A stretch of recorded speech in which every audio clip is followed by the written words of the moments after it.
So today I'm going to show you the art of peeling one of these. Now, many people know them as chokos in Australia. In the US and other countries, I think they're often called chayote or similar, chayote. But these wrinkly little green things that look kind of, well, don't really know what to do with them a lot of the time. But I do talk about them from time to time. My name is Christine. I'm from Supporting Balance, and this is a surprisingly nutritious little helper.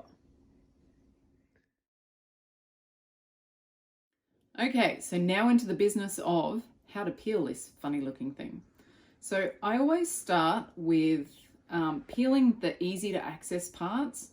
It does give a sticky kind of soapy feel as you peel it. So some people wish to do it under the sink.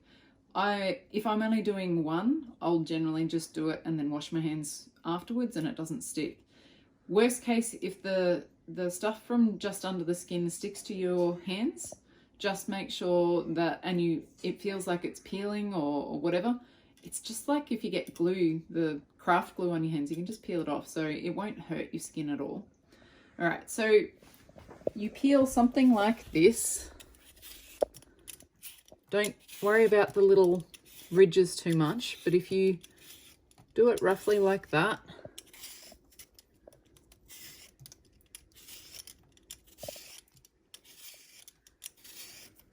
and get all the sides done. You can see most of it's done that way. Now these parts on top, you can either try and round them off like that.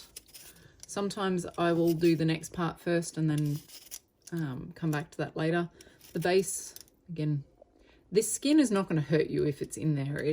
When you cook with it, you actually won't end up having problems just because there's skin in there. But when it comes to the last part of getting in here and the seed removal, so you can see there's still bits on there, but I don't get too picky on that.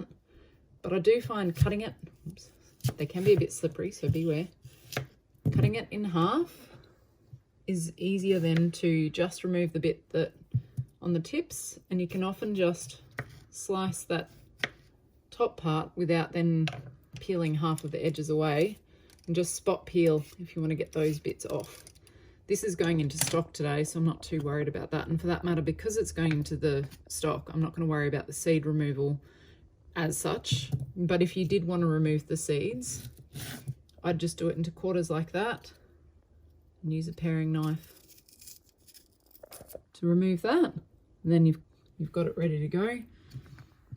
Then say you're going to use it for steaming, you just dice it into things like that, and then you can steam it. I often steam these in basket in the Thermomix, but again, I'm just putting this into stock. So for these, you can have it bigger. You can actually roast choco.